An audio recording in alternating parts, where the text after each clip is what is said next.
আজকালকার বাবা মাদের একটা গুরুত্বপূর্ণ যে সমস্যা সেটা হচ্ছে এখন বর্তমানে এরা একটা থেকে দুইটা সর্বোচ্চ তিনটা পর্যন্ত সন্তান নেয় এবং সেই সাথে বাবা মা যারা আছে তারা তাদের সন্তানকে একটা জিনিস খুব ভালোভাবে চাপিয়ে দেয়, সেটা হচ্ছে তাদের জীবনে তারা যে কাজ করতে ব্যর্থ হয়েছিল সেই কাজটি সন্তানদের উপর চাপিয়ে দেওয়া হয়। যদি বলি, ওই বাবা মাকে তাদের স্কুলে পাঠানো হয়েছিল কিন্তু তারা স্কুলে যায়নি এবং স্কুলে না গিয়ে তারা বিভিন্ন গান বাজনা, আড্ডা, এমনকি বন্ধুদের সাথে ঘোরাঘুরি, আত্মীয়র বাড়ি, নানা বাড়ি, খালা বাড়ি, ফুপু বাড়ি ইত্যাদি ঘোরাঘুরি করেছে। তারা পড়াশোনা করেনি এবং তাদেরও বাবা মায়ের ইচ্ছা ছিল সন্তানকে পড়াশোনা করিয়ে ভালো কিছু করব, ডাক্তার, ইঞ্জিনিয়ার, যাই হোক বানাবো একটা, কিন্তু তারা তখন সেই কাজগুলো করেনি। এখন তারা সন্তানের বাবা মা হয়ে বুঝতে পারছে যে আসলে তাদের জীবনে তারা চরম একটা ভুল করেছে।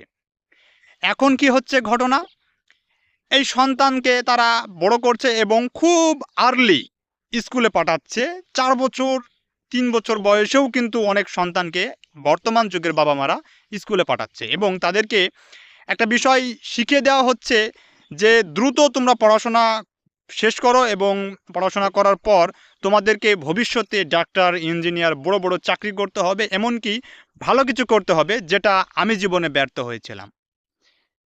এখন আমার প্রশ্ন, ওই বাবা মা যে ব্যর্থ হয়েছিল সেই ব্যর্থ হওয়ার বোঝাটা তার সন্তানের উপর চাপিয়ে দিচ্ছে, কিন্তু একটিবার ভেবে দেখছে না যে তার সন্তানেরও তো একটা ইচ্ছা আছে।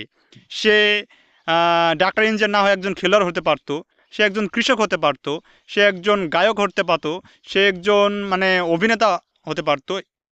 এভরি এভরি প্রত্যেকটি কাজ সে নিজের মতো করার চেষ্টা করতে পারতো, কিন্তু এগুলো পারছে না। কেন পারছে না? ওই যে বাবা মা একসময় তাদের ছোট বয়সে যে ভুলগুলো করেছিল, যে কাজে ব্যর্থ হয়েছিল, সেটা তাদের সন্তান দিয়ে পূরণ করতে চায়।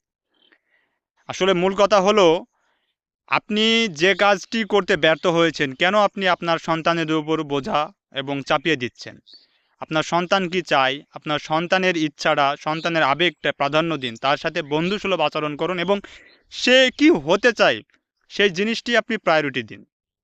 আপনার ইচ্ছেগুলো তার উপরে চাপিয়ে দিবেন না, কারণ তার একটা স্বাধীনতা আছে, তার একটা মানসিক চাপ আছে এবং তার স্বাধীনতা হিসাবে সে জীবনে কি করে খাবে তার একটা ইচ্ছা আছে। এই ইচ্ছাগুলোকে আস্তে আস্তে মেরে দিবেন না, কারণ আপনার এই ভুল সিদ্ধান্তর কারণে আপনার সন্তান পথভ্রষ্ট হচ্ছে।